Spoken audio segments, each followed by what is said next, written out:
السلام علیکم ورحمۃ اللہ وبرکاتہ۔ میں آج آپ لوگوں کو اسلام کے بنیادی ارکان سے متعلق کچھ باتیں بتانا چاہتا ہوں۔ اسلام کے بنیادی ارکان 5 ہیں: کلمہ توحید، نماز، زکوٰۃ، روزہ، حج۔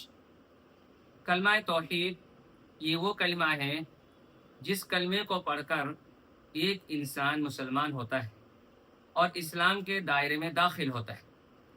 یہ وہی کلمے کی طاقت ہے جس کو پڑھ کر کفار مشرکین میں سے بہت سارے لوگوں نے اس کلمے کو پڑھا اور وہ آپ صلی اللہ علیہ وسلم پر ایمان لائے اور اسلام کے دائرے میں داخل ہو گئے۔ لیکن اس کلمہ توحید کی وجہ سے ان لوگوں کو بہت ساری مشکلات کا سامنا کرنا پڑا۔ میں چند صحابیوں کا ذکر کرنا چاہتا ہوں۔ حضرت بلال حبشی رضی اللہ عنہ، یہ امیہ بن خلف کے غلام تھے۔ یہ آپ صلی اللہ علیہ وسلم پر ایمان لائے اور ایمان لانے کی وجہ سے ان کو بہت ساری مشکلاتیں جھیلنی پڑی۔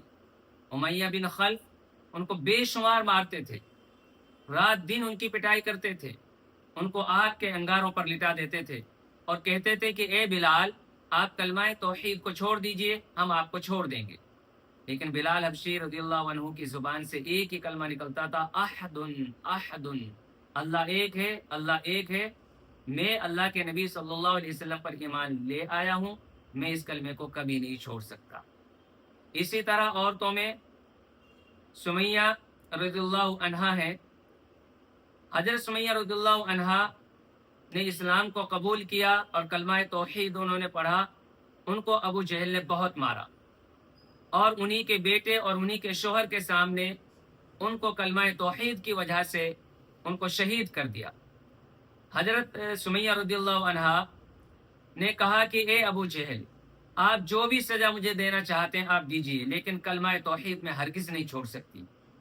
تو یہ کلمہ توحید جنہوں نے بھی پڑھا وہ کامیاب ہوئے، اور جو اس پر ڈٹے رہے ان کو زندگی میں بہت ساری مشکلاتیں آئی، لیکن اللہ کے نبی صلی اللہ علیہ وسلم نے اپنے انہی صحابیوں میں سے بہت سارے صحابیوں کو جنت کی خوشخبری بھی سنائی۔ نمبر 2، نماز۔ نماز یہ وہ ارکان ہے کلمہ توحید کے بعد جو ہر عاقل، بالغ، مرد، عورت، غلام سب کے اوپر فرض ہے۔ جب بچہ، اللہ کے نبی صلی اللہ علیہ وسلم نے فرمایا کہ جب بچہ 7 سال کا ہو جائے تو انہیں نماز پڑھنے کا حکم دیجیے، اور جب وہ 10 سال کا ہو جائے تو ان کو نماز پڑھنے کے لیے ان کو مسجد میں ساتھ لے کر جائیے، اور اگر وہ نماز نہیں پڑھتے تو ان کو اگر مار پیٹنے کی ضرورت پڑے تو ان کو ہلکی پھلکی مار بھی، پٹائی کی بھی سزا دے سکتے ہیں۔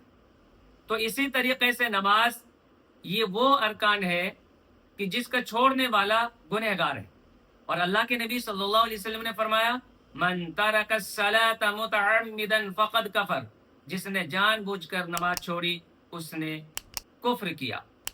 تو میرے پیارے ساتھیوں، نماز چھوڑنا یہ بہت بڑا گناہ کا کام ہے، تو ہمیں اپنی نمازوں کی حفاظت کرنی چاہیے۔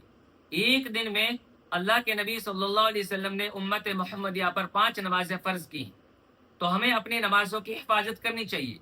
وقت مقرر پر باجماعت ہم کو اپنی نمازیں ادا کرنی چاہیے، عورتوں کو اپنے گھروں کے اندر اپنی نماز کو ادا کرنا چاہیے۔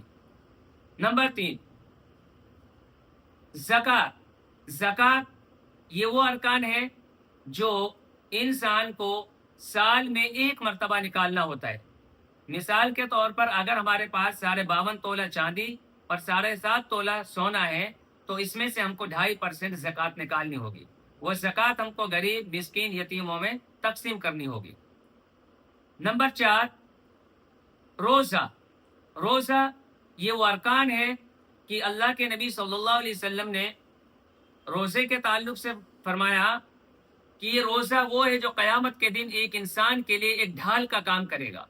یعنی جس طرح ایک جنگ کے اندر تیروں سے بچنے کے لیے ڈھال کا استعمال کیا جاتا ہے، تو قیامت کے دن یہ روزہ بھی ایک انسان کو جہنم سے بچانے کے لیے ایک ڈھال کا کام کرے گا۔ تو یہ سال میں 1 مرتبہ 1 مہینے کے روزے اللہ کے نبی صلی اللہ علیہ وسلم نے فرمایا کہ میری امت کے اوپر سال میں 1 مہینے کے روزے فرض کیے گئے، یعنی رمضان کے روزے جو سال میں 1 مرتبہ رکھنے۔ 5واں رکن ہے حج۔ حج کے بارے میں قرآن کے اندر ہے من استطاع الیہ سبیلا، یہ پانچواں رکن زندگی میں ایک مرتبہ فرض ہے. جن کے پاس کعبۃ اللہ جانے کے لیے ہمارے پاس اتنے مال دولت ہے، اتنے پیسے ہیں کہ ہم وہاں تک جا سکتے ہیں اور واپس آ سکتے ہیں، تو پہلی فرصت میں ہی ہم کو اپنا حج ادا کر لینا چاہیے. تو اس طریقے سے یہ اسلام کے بنیادی ارکان ہیں، اور یہ ایک ایک کر کے میں نے سمجھانے کی کوشش کی، اور انشاءاللہ مجھے امید ہے کہ آپ سبھی لوگ ان بنیادی ارکانوں پر عمل کریں. اگر آپ لوگوں کو میری ویڈیو اچھی لگی ہو تو آپ لائک کریں، شیئر کریں اور ہمیں فالو کریں.